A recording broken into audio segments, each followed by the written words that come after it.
باقی تیری نسبت کی ہم لاج نبھائیں۔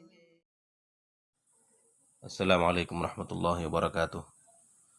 ہمارے چینل کو سبسکرائب کرنے والے تمام حضرات کا میں خیر مقدم کرتا ہوں۔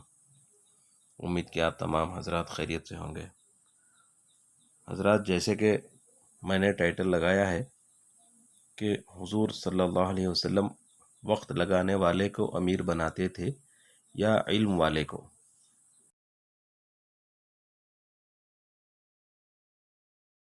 کہ آج تبلیغ میں جس طرح نہج اور اسلوب تبدیل ہو رہا ہے، اور آئے دن سننے میں آتا ہے کہ کسی بھی عالم دین کو اس وقت تک حیات الصحابہ کی تعلیم کرنے نہیں دیا جاتا جب تک کہ وہ جماعت میں 1 سال نہ لگائے، اور اسے مامور بنا کر چلایا جاتا ہے اور کسی قسم کی کوئی ذمہ داری نہیں دی جاتی ہے۔ اس سے اہل علم کی بے وقتی ظاہر ہو رہی ہے، جبکہ شریعت نے علم اور اہل علم کی عظمت کو بیان کیا ہے۔ قرآن و احادیث کی کتابیں علم اور اہل علم کی عظمت بیان کرتی ہیں، لیکن تبلیغی جماعت کا میدان ایک ایسا میدان ہو چکا ہے کہ جس میں اپنی جان، اپنا مال، اپنا وقت اپنے اوپر لگانے والا گویا کہ علم پر اور اہل علم پر فضیلت رکھتا ہے۔ سامعین، اس کی بڑی وجہ یہ ہے کہ تبلیغی حضرات صحابہ کرام کے زندگی کے تمام پہلوؤں کو بیان نہیں کرتے، صرف دعوتی پہلو کو مد نظر رکھ کر بیان کرتے ہیں، جس کی نتیجے میں سننے والے کو ایسے لگتا ہے کہ صحابہ کرام صرف اور صرف دعوت ہی کا کام کرتے تھے، جبکہ حقیقت یہ ہے کہ صحابہ کرام جہاں جہاں گئے وہاں انہوں نے علم کے مراکز قائم کیے۔ مدینہ منورہ تو علم کا سرچشمہ تھا ہی تھا اور مرجع بھی تھا، اور اس کے بعد دوسرا علم کا مرکز مکہ مکرمہ تھا، اور اس زمانے میں عراق کے دونوں شہر کوفہ اور بصرہ یہ بھی اسلامی علوم کے بہترین مراکز تھے، جہاں بہت سے صحابہ اور تابعین موجود تھے۔ خاص طور سے کوفہ میں حضرت علی رضی اللہ عنہ، حضرت عبداللہ ابن مسعود رضی اللہ عنہ اور حضرت ابو موسیٰ اشعری رضی اللہ عنہ وغیرہ کی وجہ سے تعلیمی سرگرمیاں بہت زیادہ تھیں، اور یہاں تقریباً 500 اہل روایت تابعین موجود تھے۔ اس کے بعد بصرہ کتاب و سنت اور تفقہ فی الدین کا مرکز تھا، اور حضرات صحابہ کے علاوہ تقریباً 200 اہل روایت تابعین آباد تھے۔ اس کے بعد شام و مصر کا درجہ آتا ہے۔ خاص طور سے بنو امیہ کے دور میں یہاں علمی و تعلیمی سرگرمی بہت زیادہ تھی، اور اجل صحابہ و تابعین تعلیم و تعلم میں مصروف تھے، یہاں تک کہ اس زمانے میں یمن اور اس کے اضلاع اس میں نمایاں حیثیت رکھتے تھے۔ صنعاء، جنت، رمع، زبید وغیرہ یہ بھی علم کے مرکز تھے۔ حضرت فروہ ابن مسیک نے یہاں اشاعت اسلام اور دینی تعلیم میں شاندار خدمات انجام دی تھی، اور تابعین میں وہب ابن منبع اور حمام ابن منبع اور طاؤس ابن کیسان، معمر ابن راشد وغیرہ بہت سارے صحابہ ہیں جنہوں نے تعلیم و تعلم میں اپنی زندگیاں لگا دیں۔ بہرحال میرا آج کا عنوان تو کچھ اور ہے، وہ یہ کہ حضور علیہ السلام کے نزدیک علم کی اتنی اہمیت تھی کہ آپ کبھی بچوں کو بھی بڑوں پر امیر بنا دیا کرتے تھے۔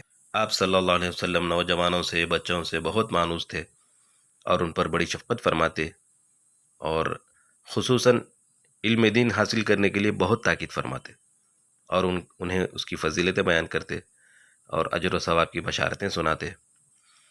آپ نے فرمایا ہے کہ جو شخص علم کی طلب اور عبادت میں پرورش پاتا ہے، یہاں تک کہ اسی حالت میں بڑا ہوتا ہے، اللہ تعالیٰ اس کو 40 صدیقین کا ثواب دیتا ہے۔ بلکہ آپ نے اپنے صحابہ کو ان کے بارے میں وصیت بھی فرمائی تھی کہ تمہارے پاس زمین کے اطراف سے نوجوان حدیث کی طلب میں آئیں گے، جب آئیں تو تم ان کے ساتھ اچھا سلوک کرنا۔ امام بخاری علیہ رحمہ نے باب تعلیم صبیان القرآن میں حضرت ابن عباس رضی اللہ عنہ کے بچپن میں قرآن یاد کرنے کا ذکر کیا ہے۔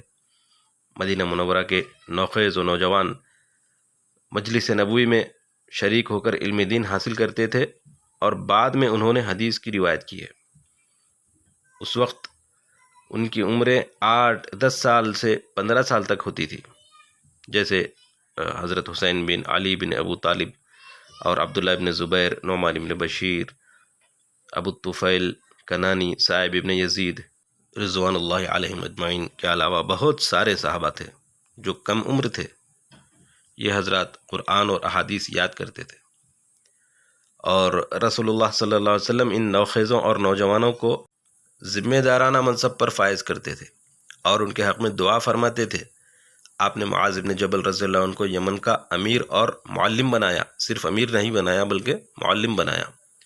اسی طرح عتاب ابن سید کو مکہ کی عمارت دی، عثمان ابن ابو العاص ثقفی کو طائف کی عمارت اور امامت پر رکھا، حالانکہ یہ حضرات کم سن اور کم عمر تھے۔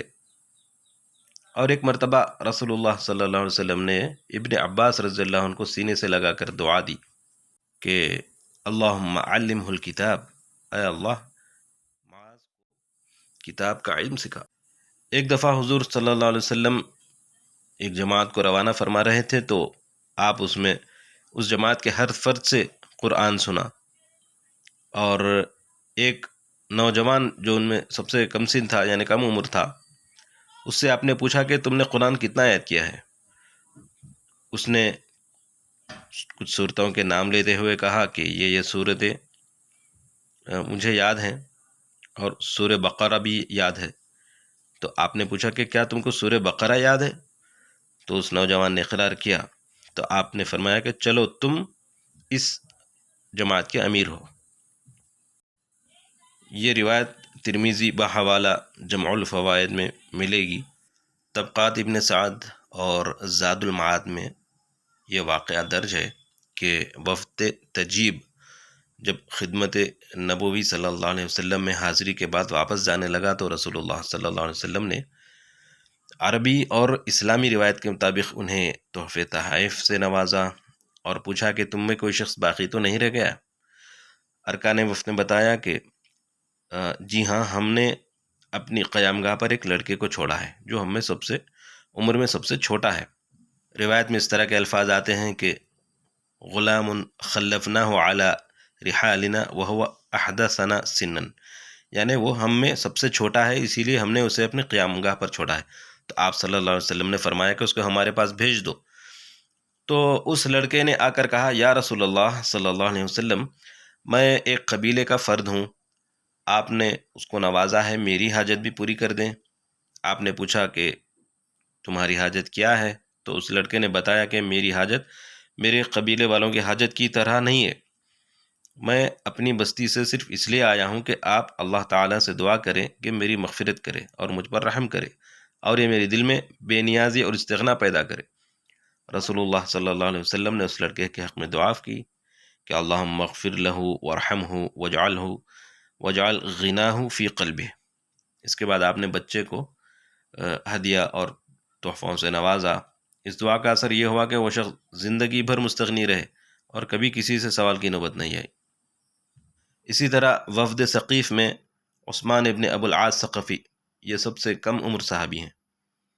جب ارکان وفد ان کو اپنی قیام گاہ پر سامان کی حفاظت کے لیے چھوڑ کر حضور صلی اللہ علیہ وسلم کے پاس جایا کرتے تھے، اور دوپہر میں رسول اللہ صلی اللہ علیہ وسلم کے یہاں سے واپس آ کر سو جاتے، تو یہ عثمان ابن ابو العاص خاموشی سے چھپ چھپا کر حضور صلی اللہ علیہ وسلم کے پاس آ کر دین کی باتیں معلوم کرتے اور آپ سے قرآن پڑھتے تھے۔ اسی طرح رسول اللہ صلی اللہ علیہ وسلم کی زبان مبارک سے سن کر کئی صورتیں آپ نے یاد کر لی، اور اگر رسول اللہ صلی اللہ علیہ وسلم کو آرام کرتے ہوئے دیکھتے تو حضرت ابوبکر اور حضرت ابی بن کعب کے پاس جا کر دینی باتیں معلوم کرتے تھے اور ان سے قرآن سیکھتے تھے، اور آپ کی اس دینی علمی شوق اور محنت سے حضور بہت خوش ہوتے تھے، اور ان سے آپ نے اظہار محبت فرمایا اور ان کو اہل طائف کا امیر بنایا، حالانکہ وہ ان لوگوں میں سب سے چھوٹے تھے۔ اور اس سلسلے میں ایک بچے کا واقعہ بھی قابل ذکر ہے۔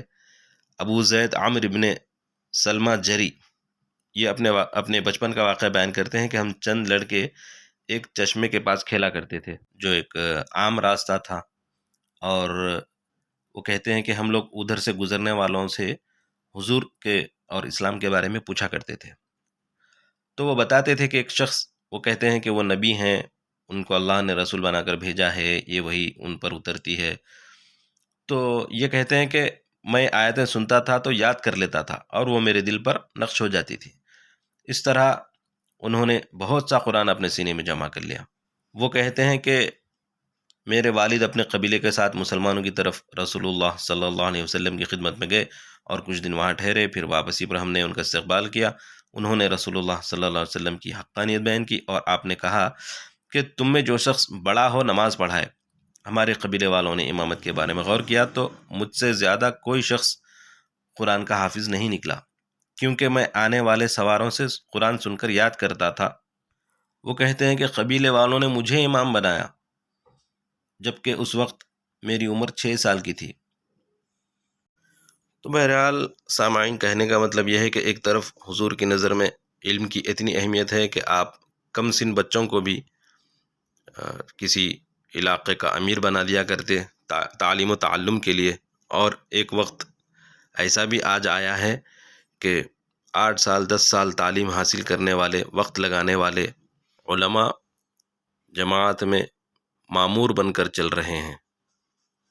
اللہ پاک ہمیں فکر صحیح عطا فرمائے اور حضور صلی اللہ علیہ وسلم کی تمام سنتوں کو اپنی زندگی میں لانے کی توفیق عطا فرمائے. السلام علیکم ورحمۃ اللہ وبرکاتہ.